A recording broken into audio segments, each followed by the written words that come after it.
This episode of Lawyers Tell All is brought to you by the Intake Academy.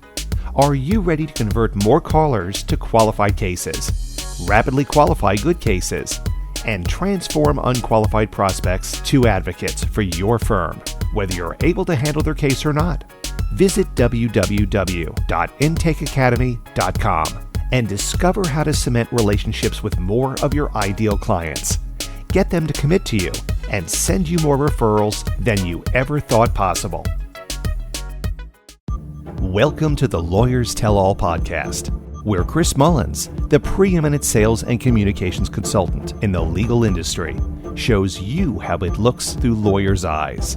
Here, innovators in the trenches provide powerful insights that help you connect with new clients, handle the sometimes harsh realities of the legal profession, and embrace the mindsets needed to succeed.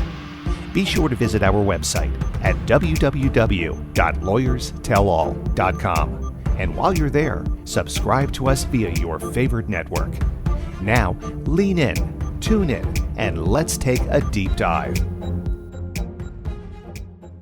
Hello, everyone. It's Chris Mullins with Lawyers Tell All, and today I am interviewing Max Zimmerman, one of my students of many years, and I'm going to let Max tell you about himself. Go ahead, Max.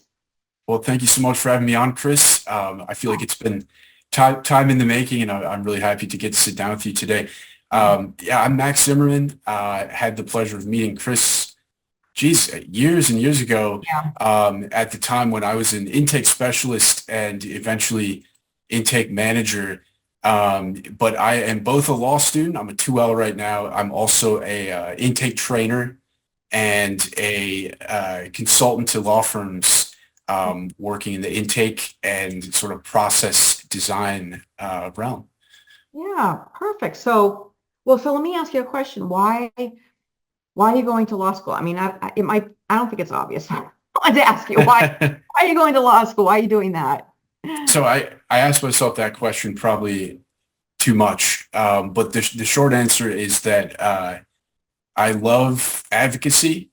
I love working directly with people and solving problems. But I think where my answer gets a little bit less traditional is that I'm not drawn necessarily to trial work or to representing clients myself.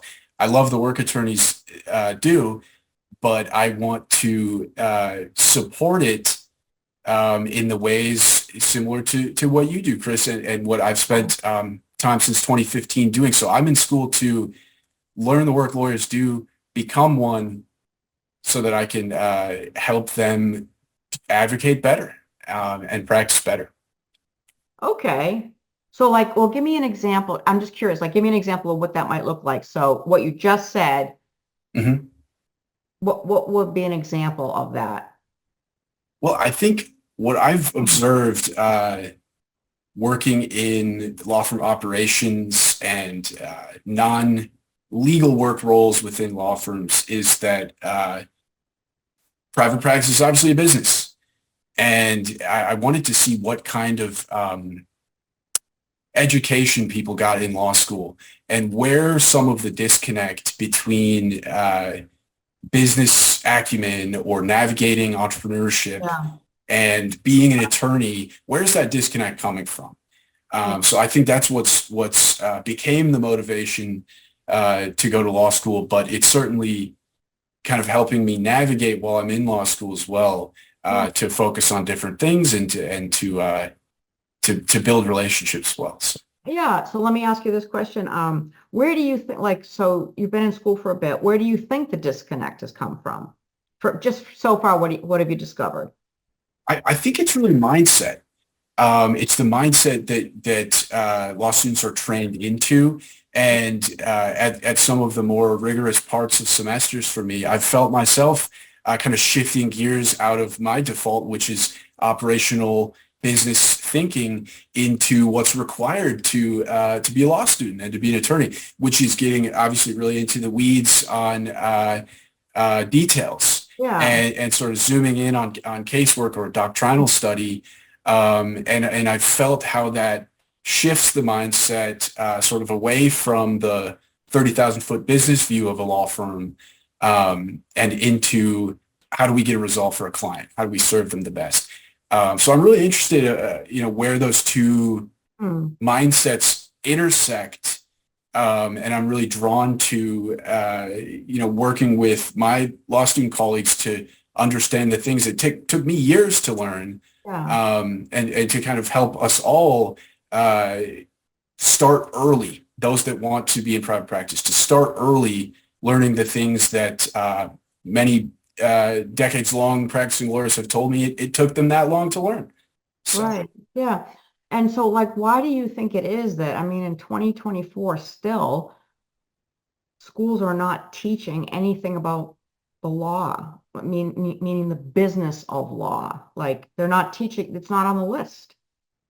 It's a great question. I'll say that I feel really fortunate to be at the law school I'm at, which is Mitchell Hamlin School of Law in St. Paul, Minnesota, where we have a very robust lawyer as business owner curriculum. That was really important to me when I chose the school, but I ponder that question a lot. Yeah. I think that the traditional model of law school with the casebook method, and with a very rigorous focus on doctrinal study, I think it makes sense. But as the profession changes, as there are more virtual firms operating out there, and more people doing solo or contract work as an attorney, I think it's just more and more important that we bring that curriculum into law schools. And like I was saying, start early. But I think it's just that law school is hard. Learning the law is hard. There's a lot to do jammed into those 3 years. And I think that we see now more of us see the value of including business curriculum, but it seems that tradition has just been to focus on practicing, focus on becoming a practice-ready lawyer, and worry about the business stuff later, or work with people who know it. So, yeah, I mean, maybe you should. I've thought of this, but maybe you should be a professor at school and talk about this, right? Or make that be one of the things too, because that's a good way to educate a little bit, right? Yeah. And so definitely. talk about the design part of the practice, because you had mentioned that to me earlier. So Yeah. I'm out of school for 5 years. Now what? Great question. So I think when someone's ready to set up a law firm, the reason I say the word design is because it really is designing not only who the firm is going to serve, what kinds of practice areas we're going to be in, what kinds of results do we think we can get for clients, but it takes so much architecture around just the delivery of advocacy, around just going to court. And much of the research I've been reading or seeing from some professors at school, and I think that we're all very, very aware of, as well, is just the value of experience. Seeing that people expect a good lawyer. If they call a law firm, they expect a good lawyer.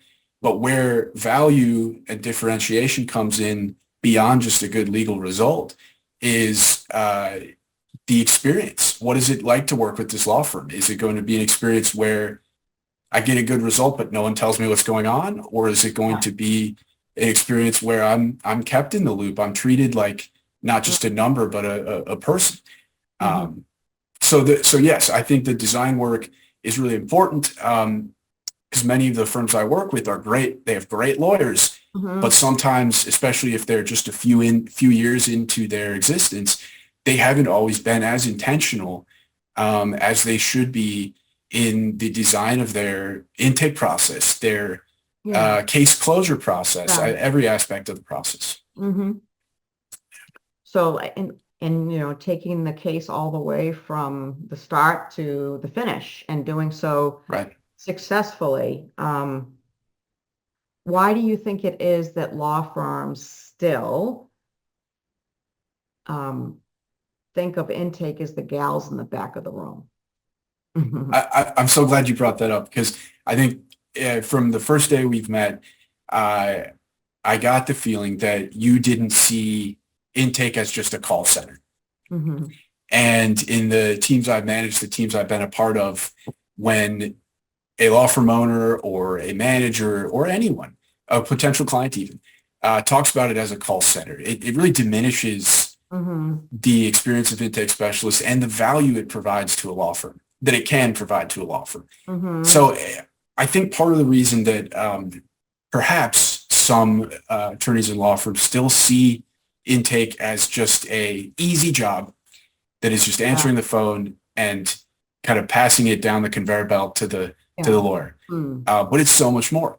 The intake department can fill obviously the sales role, but they can be the switchboard of the firm.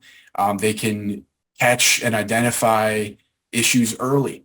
They can fulfill communications roles even during case management that are vital. But I feel like it's just an area that in law school, you just don't hear about it. You hear about everything except for the part when the potential client actually comes through the door.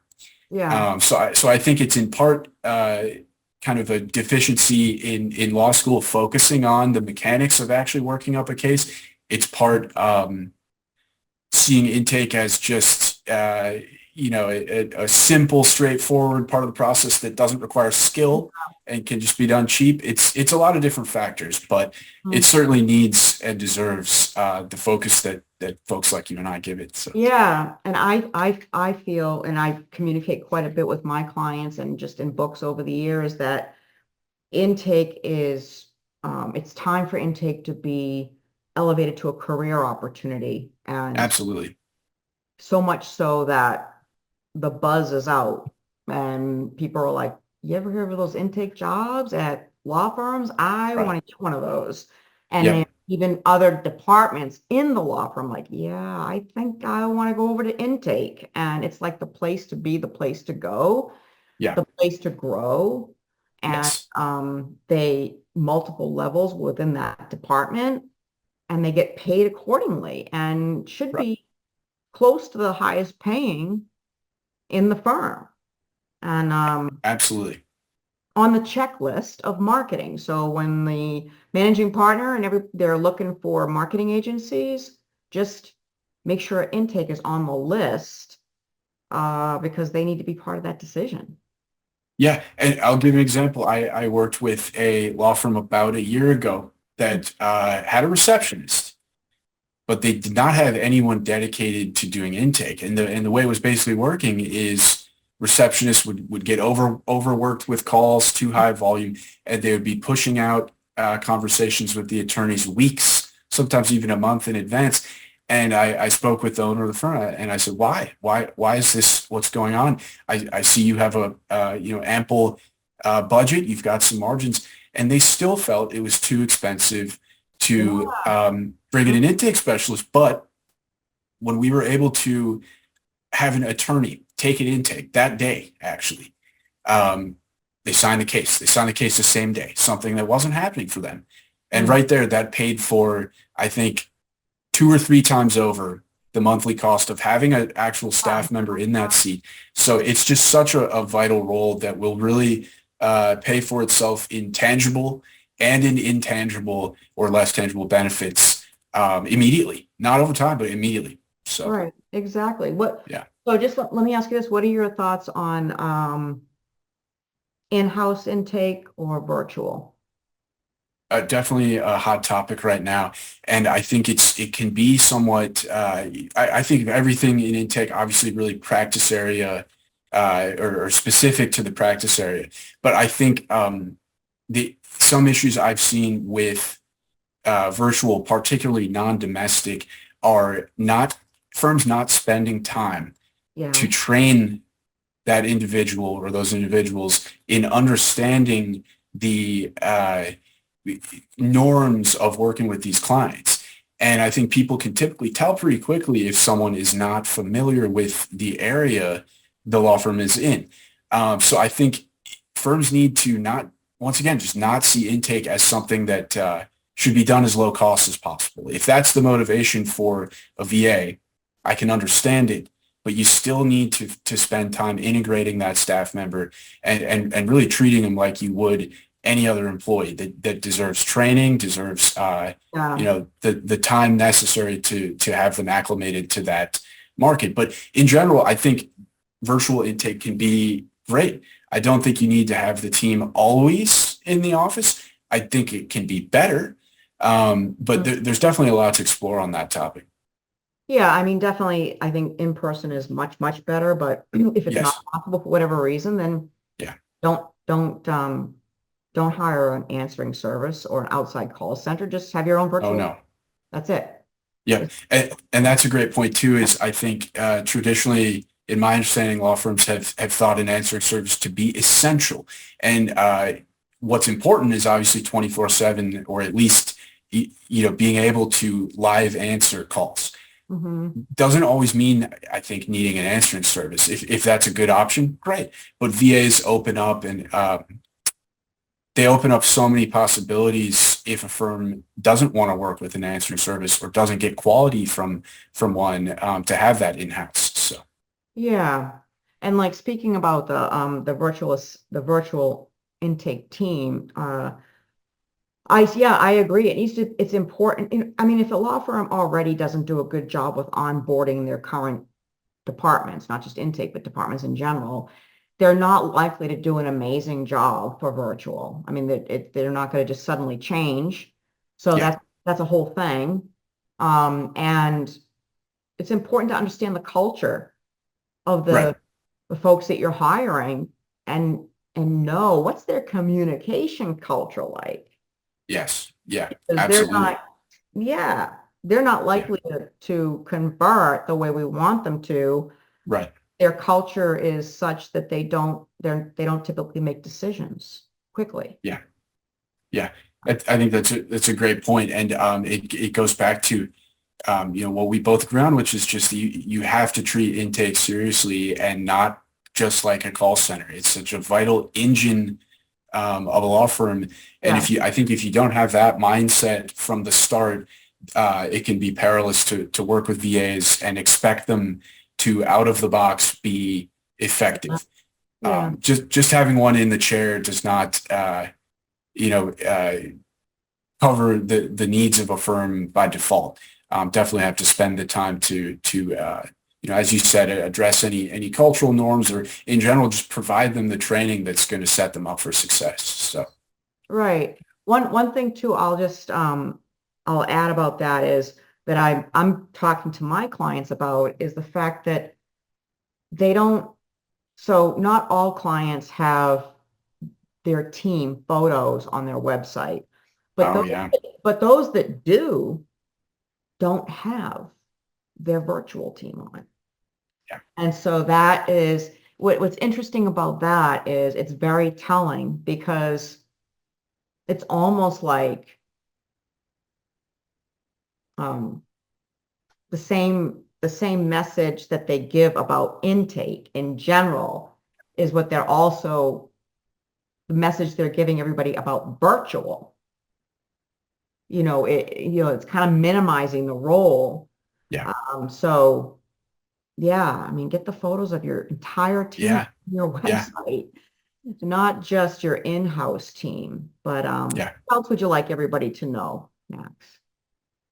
Well, I really try to, at the start of any engagement with a law firm, I really think it's important to spend time doing a discovery, doing some assessment, and making sure that the law firm is ready to be intentional in their operations, or is already being intentional. And that's where I think some of the most important work is done. And the reason that a lot of my branding includes my mantra of one size does not fit all is that there's definitely a lot of advice, flying around on LinkedIn or just on the internet in general. But and I'm not going to say it's all bad advice. Of course, there's nuggets and useful stuff, but I've seen it be very easy for law firms and also law students to sort of be told, this is how things are done. This is the formula for success. This product or this service or this decision is what you need to make in order to be on this path for growth. Right. And where I feel like people run into problems, there's a number of sort of areas within law firm management, but if you're just doing something that you think others are doing and that it will be successful, Yeah. you're missing out. You're not setting yourself up for success. So I would say doing this on a regular basis, sort of a gut check of, are these things in line with how I want to serve clients? Right. Where does this fit into the picture of my machine? I think it's so valuable not to be afraid to be authentic and to sort of run your own race as well, whether that means the way the phone is answered, having a slogan or something. I mean, just something that communicates the personality of the law firm and gets that out there. But I'll also say that I think about restaurants a lot. Yeah. And when you go into a restaurant, the intention of their management's very apparent. Is the rug dirty when you walk in? They keep the tables clean. How do they greet you? Do they have a hostess? All these choices, their intentions are very apparent. Mm-hmm. And there's plenty of restaurants I like where the food's not bad, but you go for the experience. Mm-hmm. You go to sit there to talk to someone. It's in a good location, whatever. You go for something other than the food. And I'm not saying that people should at all slack on being great lawyers, but there's so much beyond just delivering that legal service that is vital to the law firm's success and growth. So, yeah, I would actually say, and I'm sure we'll get some messages about this, but I would actually say it's the experience that is more important, because the experience is what builds trust. Yes.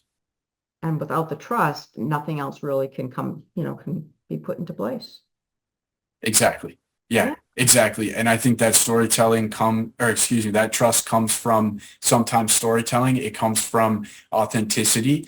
Mm-hmm. Some lawyers that I'm friends with now, they will not ever wear a suit and tie but for court. They want to dress like their potential clients. They want to connect with them on a much deeper level. There's a lot of simple things you can do that don't really cost you any money, but are going to build that trust from the first phone call. So, I like when you said run your own race. So just run your race.